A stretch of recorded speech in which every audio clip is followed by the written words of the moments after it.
ننګرهار کې د پوستکي د خارښ یا سکایبس ناروغۍ ورځ تر بلې په ډېرېدو ده چې خلک یې اندېښمن کړي دي.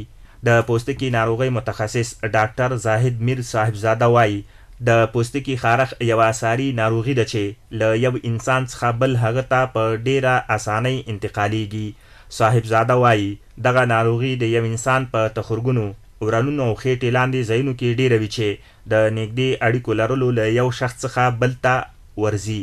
نو دا پرازیتي ناروغي دا یو مایده ډېر مایکروسکوپیک ضربیني سپږه ده، مایټس ورته وایي په انګلیش کې. نو د دغې له کبله رامنځته کېږي چې دغه د پوستکي کې منتخبه نواحیو کې لکه په لاسونه، تخرګ او د بدن ځینې نورې برخې د زنانو کې د تعینو لاندې دغه ځایونو کې ډېر زیات رامنځته کېږي چې پوستکي کې سوري وباسي، تونلونه جوړوي او دغه پرازیت چې دی د شپې د خوا نه د زیات خارښ سبب ګرځېږي. هغه زیاتوي که کوم شخص په کورنۍ کې د سکایبس یا پوستکي د خارښ پر ناروغۍ اخته وي، زر تر زر دې خپله درملنه وکړي او له روغو کسانو دې لرې واوسي، او روغ کسان هم باید درملنه وکړي چې پر دغه ناروغۍ اخته نشي.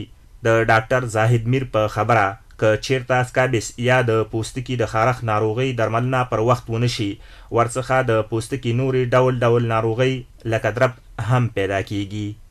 سکایبس ناروغي که تداوي نشي، نور ناروغۍ ضمیموي ناروغۍ ورسره پیدا کیږي. فرضاً درب ورته وایي، اکزیما پیدا کیږي، ناروغ ځانګري، لاسونه خو بدن کې د چا خبره ډېر زیات په محیط سره په تماس کې د میکروبونه پکې زیات نښتي، پوستکي کې میکروب نصبوي.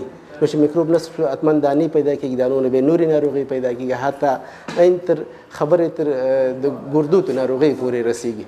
بل پلو د پوستکي پر خارښ اخته کسان سلطان جان او عظیم الله وایي د ننګرهار حوزوي روغتون کې درملنه کیږي، خو د درملو له کمښت شکایت کوي او غوښتنه کوي چې د خارښ درمل ډیر کړي، ځکه خلک غریب دي او وسه یې نشته چې بل چیرته یې واخلي. مالا د خارښ لګېدلی دی، ډېر بغور شو، دلته راځم دوایي راکړې، ښه دوایي راکړې، خو نور موږ سره دغه وشي چې بس زموږ دغه زیاته دي، همدا دوایي صحیح چې راشي بس زموږ دا دوایي له موږ محتاج یو بس.